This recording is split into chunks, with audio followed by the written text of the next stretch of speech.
Welcome to the first ever episode of Playbook Review. As the name of the show implies, I will be reviewing NFL playbooks and possibly college playbooks as the future goes on. We will be ranking these playbooks and reviewing these playbooks on a scale of 1 to 10, and we will also do a quick breakdown of the playbook, just so you can expand your knowledge. The first team we're going to be doing is the 2015 Miami Dolphins. Now, let's get into the actual playbook. They were led by their head coach, Joe Philbin. He ended up getting fired 4 games into the season after going 1-3. What made this team unique was their philosophy. Joe Philbin wanted to be an up-tempo, spread-em-out team while using a lot of West Coast concepts. Now, he wasn't the only NFL coach running a spread-style offense at the time, as Chip Kelly was also coaching in the league. However, Chip Kelly was much more of a true spread coach than Joe Philbin was. Philbin's offense initially worked when he first came to the team, but as teams had the offseason to prepare for him and break him down, his offensive production slowly started to plummet. His lack of offensive production led to him being fired. Now, before we can rank this playbook, let's take a quick look to see how it works. It's important to start off the play organization, as this is the foundation of every offense. His offense works a little something like this: personnel, formation, shift, strength, motion, protection, concept, and tag. It sounds like a lot, but most NFL teams aren't using all of them in one play, and they're usually only using a couple. Most teams usually just use personnel, formation, strength, protection, and concept. One of the interesting things that they do for pass protection is they use a color. Most NFL teams use a numbering system. This allows them to identify what pass protection they want and where they're going. Because this team's more of a spread team, they only really need a couple of pass protections. Instead of using the traditional system like most West Coast teams use,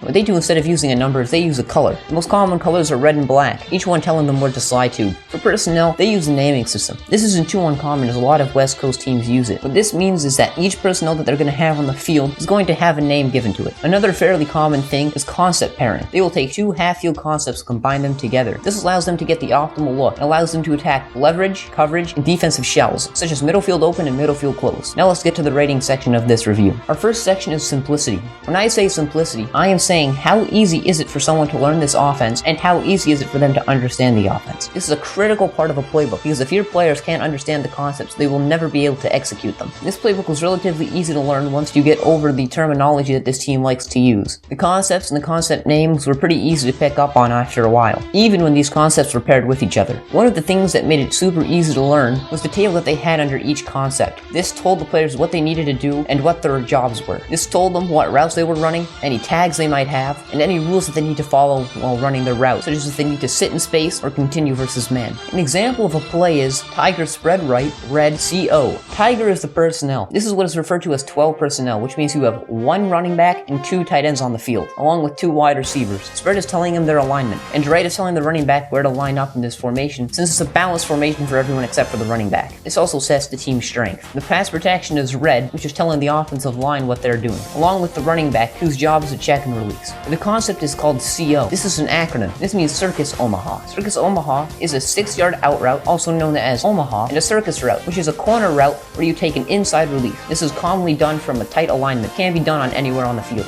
The chart is telling everyone what they need to do, and it also gives the quarterback a more in-depth read other than what is shown on the play art. On this play, it is telling him to really read the cornerback to see what he is doing, and that should be his read as they are trying to high-low that cornerback on this play. Overall, I'm giving this section of a playbook 2.25 out of 3. It was nice and simple to learn, and I really liked the chart. Some of the language that they used was unclear at first, and it took me a little while to understand what they were trying to do. However, once you get over that, the playbook is relatively easy to understand. The next segment is complexity. Complexity is talking about from a defensive perspective. The easiest ways to be a complex offense is to have things such as shifts, motions, and overall movement, along with having alignments that make the defense communicate. Other good ways to have complexity is by having things such as switch releases and option routes, as this can really mess up somebody who's not very good at running film, as they may think that they're seeing multiple plays when they're really only seeing one. However, people in the NFL will generally be able to pick up on what they're watching since they're the best at that level. This is where this playbook suffers. They have no complex alignments, and they also have very few complex concepts. That doesn't mean that they have any bad concepts, but all it means is that these are concepts a lot of teams are doing, and a lot of teams are going to be facing week in and week out. This playbook also offers almost no shifts and no motions, which is one of the easiest ways to force defense to communicate. It's as simple as trying to get into a tight alignment, but starting out with one wide receiver a little wide and then bringing them in, or even just flipping backs from the other side. This playbook doesn't have a whole lot of plays that's going to make the defense show their hand, and they're not going to make the defense communicate. This is bad because you want the defense to communicate. When the defense has to communicate with each other, there might be a time they miscommunicate, somebody blows an assignment, and you might have a big play. So it's important to have things that make the defense adjust to what you're doing, as you might be able to catch them out of position, or at worst, they adjust to it and it's just like you were running a regular play. There are very few plays that are going to make the defense think on the fly, or have plays that the defense might have trouble recognizing, and they have very few few plays that work off each other, either through play action or just in general, but they do have some plays that do that. Overall, I'm giving them a 0.5 out of 3 when it comes to complexity. The big thing for a team is uniqueness. This can be through having a unique playbook, having a unique staple concept, or having a unique team identity. This team's playbook was not unique, as they had a lot of common West Coast concepts that a lot of teams in the NFL run. However, they did have a unique philosophy, as they wanted to spread the ball out and go with a quick tempo. The only thing for them is that they were not the only team at the time doing something similar to this, as Chip Kelly was still coaching in the NFL. They didn't really have any unique staples of this team other than what they were doing with their tempo, and they didn't have any unique plays that you think of when you think of the Dolphins. For this reason, I'm giving them a 0.75 out of 2 for not having any real unique plays, but they did have a somewhat unique identity, except for the fact that another coach was running something similar. Our next area is visuals. Although visuals aren't the most important thing, they're still part of a playbook and they should still be reviewed. A good playbook is visually appealing without going over the top, and the visuals also make sense for what they are trying to describe, and they are also fairly easy to understand. This is one thing this playbook does really well. They do a good job of showing the landmarks, such as pylon or the goalposts, and you can easily identify the routes, and everything that route might be able to do on that play. They also had a chart telling everyone what to do. This didn't break up the playbook too much, but it also gave you a nice relief, and it also gave you a description of what was going on in case you couldn't understand from the visuals, or if you want a little bit more detail of what was being described in the visuals. Another thing that I like is that they had their hot receivers, which are receivers that have to change their route depth based on the amount of guys blitzing on their side of the field. They do a good job of this by making a different color. If the receiver is hot, their circle will be red. They also do a good job of clearly showing the reads for the quarterback without taking anything away from the actual visuals of the play or the concepts being shown. Overall, I'm giving them a full 1 out of 1 when it comes to visuals, as it is a very nice visually appealing playbook. The final aspect of a playbook is performance. It's important to see if your players are executing what you were telling them to do, as it reflects both the coaches and the players. When an offense is working, coaches look good and the players look good. The Dolphins overall went 6-10. This was after they fired Joe Philbin after going 1-3 and getting himself fired after week 4. Both him and Chip Kelly, a coach I mentioned earlier in this episode, for running a similar offense to Philbin, both got fired and are no longer coaching in the NFL as in the head coach or offensive coordinator role. Joe Philbin is currently the offensive line coach for the Dallas Cowboys, however, as of me recording this video. The only somewhat similar offense to what Joe Philbin is running is Cliff Kingsbury's current offense with the Arizona Cardinals. However, they are considered an air raid team and not a spread team, as this usually involves using unique concepts to the air raid, such as mesh and Y-cross. Currently, Joe Philbin is the offensive line coach for the Dallas Cowboys under Mike McCarthy, and the only other notable coach on his staff at the time was Zach Taylor, who's currently the head coach for the Cincinnati Bengals. This offense also could not score, and they also had trouble moving the ball. They were 25th in yards per game and 26th in points per game, although this does have something to do with the team changing coaches a quarter of the way through the season. So they could not move the ball and they could not score, so for that reason I have no other choice than to give them a 0 out of 1 when it comes to performance. When we add up the score, the Dolphins scored a 4.2 out of 10. If this playbook were an NFL team, they would have put up around 6.8 wins, which is very similar to what the Dolphins put up in real life for their win total. My overall review was, it's a fairly easy playbook to understand once you get past the language differences, and it wasn't a very complex playbook overall. They did have some unique things that they were doing with their philosophy of spreading the ball out, and the team did not perform very well, as they had trouble scoring the ball and moving the ball, and their head coach got fired in week 4. This has been episode 1 of the Playbook Review, and I hope you enjoyed it. Hit the subscribe button and the like button if you enjoyed the video, and if you want to see future content, remember to hit the bell. If you want another service other than YouTube, remember to follow so you can see more content like this when it comes out. In the next episode, I will be reviewing the 2004 Super Bowl champion New England Patriots offensive playbook. If you have any teams or playbooks you would like me to review, let me know in the comments below. And if you want to share a playbook with me, you can reach out to my Twitter. I hope you have a great day, and I will see you in the next episode. Goodbye.